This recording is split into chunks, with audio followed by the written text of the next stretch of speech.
This is a two-part video on how we replaced the 6.0 liter LQ4 engine in our 2007 Chevy Express van.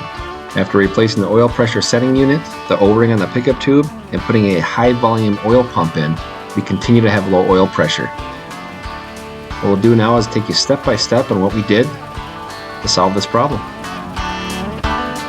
The gain axis, there are four 18mm nuts holding the seat on, and then there are some 10mm bolts holding that center console and the 10mm bolts holding the two dash panels on. Once the dash panels are removed, you can remove the doghouse cover. A couple weeks ago is when we found out that we had low oil pressure. After making all the repairs, none of it seemed to help. There was no tick in the engine at this time, but nothing we could do to get the oil pressure back up. Now fast forward to today. Seems to be a lifter noise coming from the top of the engine, but there's also something in the bottom end that just doesn't sound right. Rev it a little bit, you can listen. We plan on taking this van on cross-country road trips, so we want something reliable.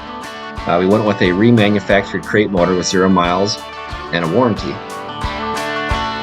First step of getting rid of the old engine is to get rid of the Fran. I brought it over to Randy Attick's place in Delano, Minnesota, and he drained the Fran for me.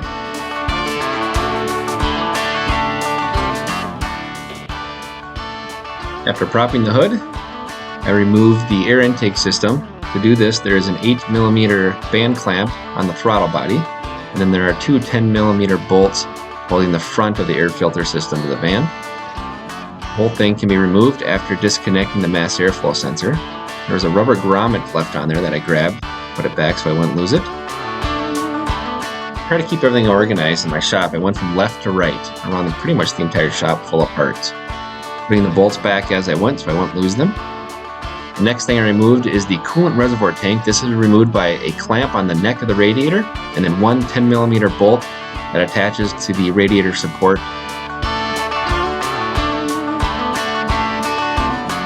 To get pressure out of the fuel system, I popped the cover off the fuse panel and then I removed the fuel pump relay.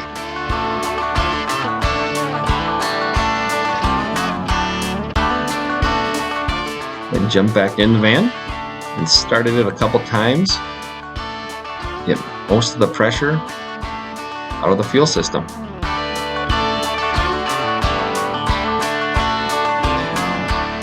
I replaced the fuel pump relay so I wouldn't lose it. And then I started working on the battery. I removed the positive and negative terminals, they're 9/16. And then removed the 13mm bolt holding the battery down and the two 13mm bolts holding the bracket above the battery. After this, I was able to lift the battery out of the van. Started working on the grill next. To remove the side marker lights, they just clip out. There are a total of four 10mm bolts that hold the grill on. Each headlight has two 10mm bolts, and then I had to disconnect the wire harness behind each light.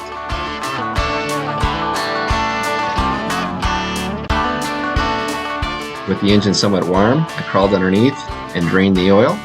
It's a good time to drain the oil before the floor is filled with coolant. On a stock radiator on a Chevy Express van, there's no drain at the bottom of the radiator.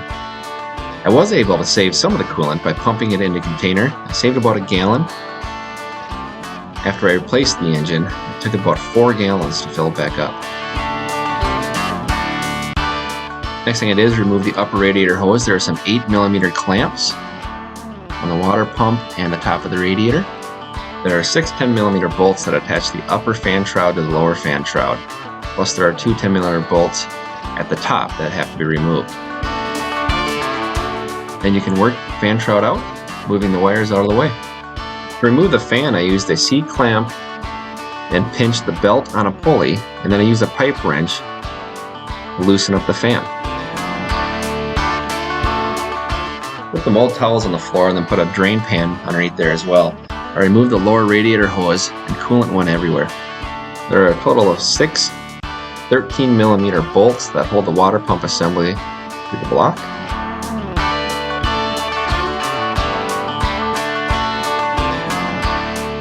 The next goal is to remove the core support off the front of the van. I started by removing the wire harness. There are two 13mm bolts holding the bracket on the right side of the engine bay, similar to the one above the battery. And there are three 10mm bolts holding the hood latch on. You only need to remove the upper transmission cooler line on the left side of the radiator. On the right side of the radiator, you'll have to remove both the upper and lower oil cooler lines.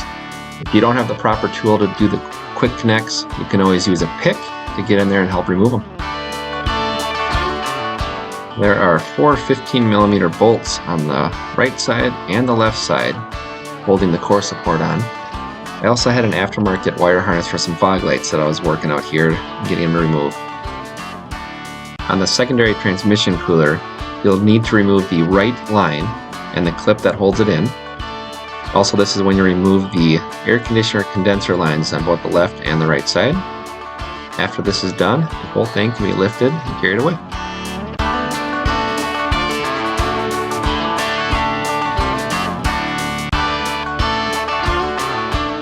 There's a large cable that goes from the battery to the back of the alternator. It's held on by a 13mm nut that needs to be removed. And you can disconnect the wire harness to the alternator. The two 13mm bolts are removed, and then the alternator is pounded up and out.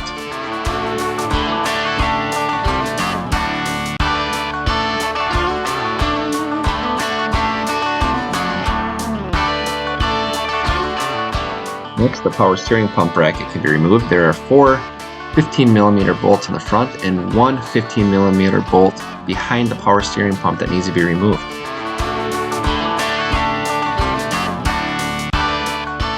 You don't have to disconnect any of the power steering lines. The whole bracket with the pump can just be slid off to the side and strapped out of the way with a bungee cord.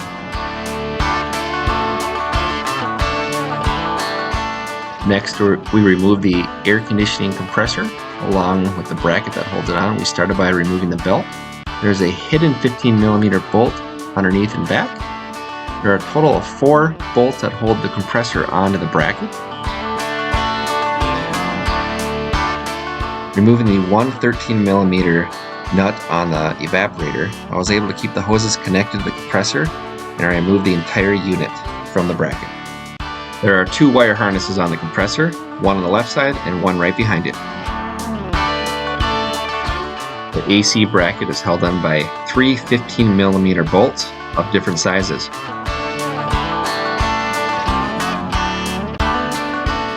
And while it's down here, it was a good time to remove the grounding strap and negative battery cable from the block of the engine.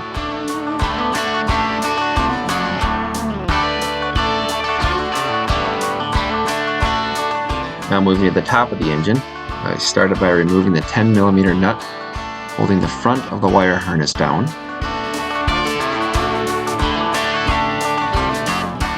Then I removed the hose from the steam vent line and the three 10mm nuts that hold the throttle body on. After these were removed, I was able to take the throttle body off the intake and remove the wire harness.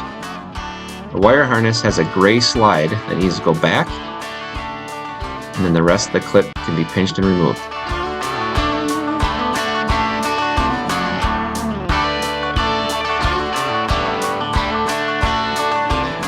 The Evap Purge solenoid is removed by pushing the lock from left to right and then lifting up. While I was there, I also removed the wire harness. Now moving to the back side of the engine, I removed the same Evap line by moving the lock from left to right and then lifting up.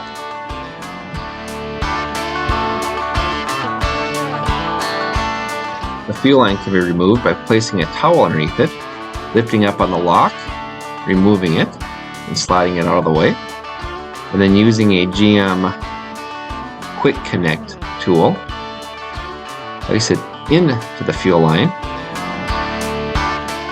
and then pull the line off.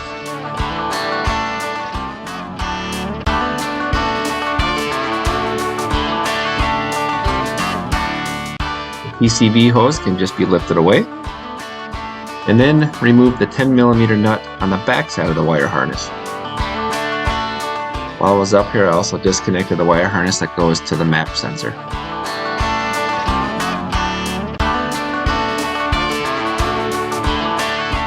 Following this, I disconnected the NOx sensor harness.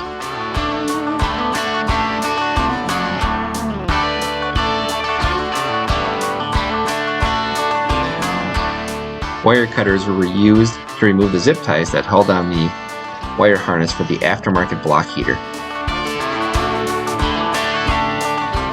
After pulling up and removing the blue plastic locks on each fuel injector, I was able to disconnect each wire harness.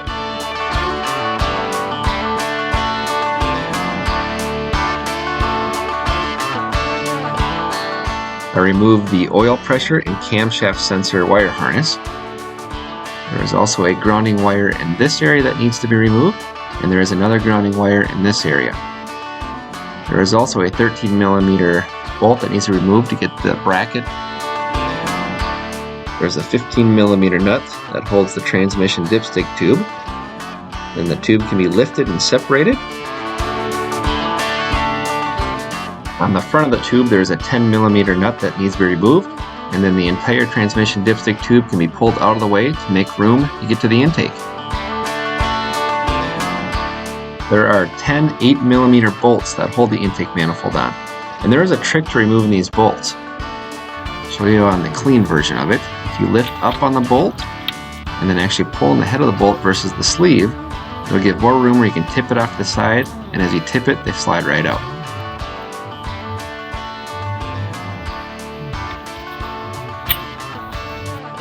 You can also keep these 8mm bolts in place, just as long as they don't get snagged in anything while you remove the intake manifold. Take your time, go slow, remove every wire harness or tube out of the way.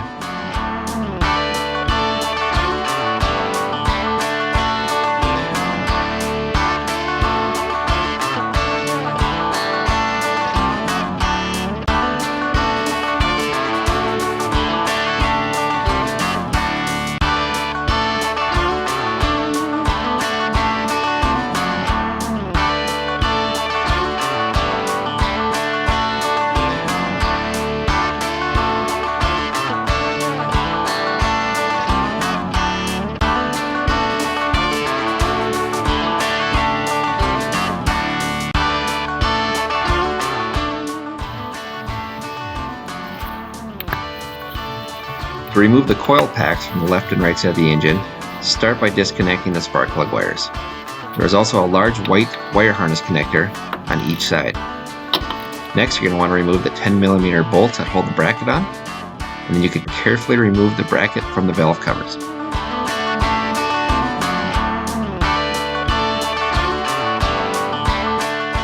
Next, we're going to remove the oil dipstick tube.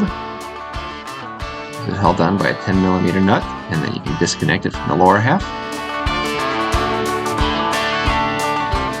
There are two 15mm bolts that go into the head that hold the bracket for the oil fill tube. Once this is removed, there's a rubber grommet that goes into the valve cover. Lift that out and work the bracket off. To remove the harmonic balancer pulley, start by removing the 24mm bolt. You can rent the tool from the parts store, but I got creative. I used a pulley puller, a socket, and a ground down bolt. Now moving out of the van, I was able to remove the 6 15mm torque converter cover bolts. This cover is a structural part of the engine and has to be finessed out of the way. Next, I was able to disconnect the oil level sending unit and the positive cable that goes to the back of the starter.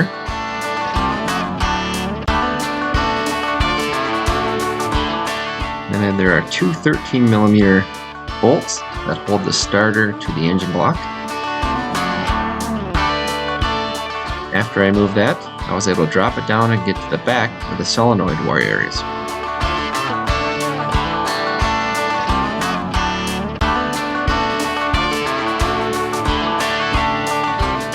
Then I was able to get to the crankshaft position sensor and disconnect that wire harness. And to finesse the wire harness all the way, there is also a 10mm bolt right here that attaches to the pan that holds these wires together.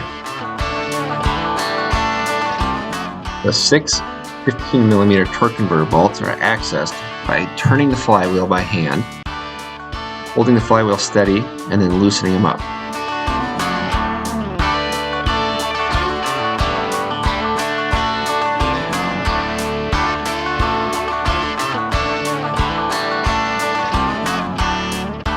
I use penetrating oil on all the exhaust bolts. There are 3 13mm nuts on studs that hold the catalytic converters to the exhaust manifolds. I also removed the passenger side catalytic converter pipe. Disconnected all the O2 sensors, 2 on each side, and then removed the exhaust hanger bracket in the middle of the van. As a safety precaution, I used a ratchet strap around the frame and then held the transmission up. Next, I removed the 6 Bellhousing bolts. There are 2 on the right side of the engine, 2 on the lower left side of the engine, and there are 2 on the top side. There's 1 right here and 1 right here. Now moving to the front of the engine, I removed the steam vent tube.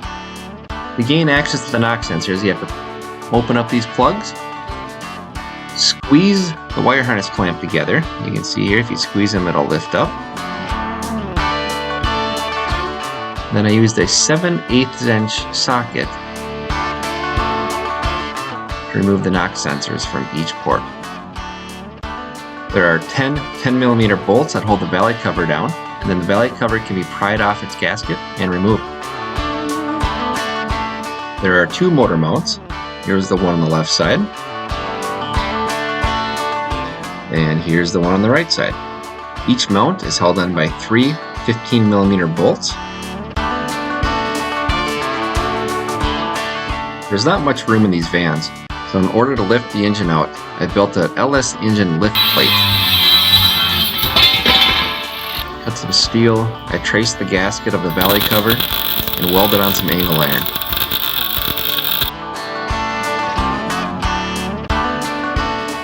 We rolled the van back to gain more access to the front, attached a cherry picker, and then carefully started lifting and pulling the engine out. Be cautious of the oil cooler lines.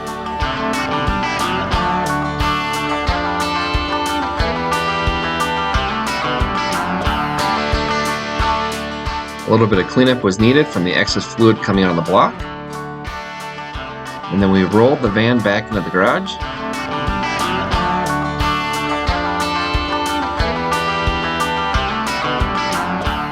The new crate motor arrived. I have the best neighbor. He swung over with a skid steer and brought the engine in my garage.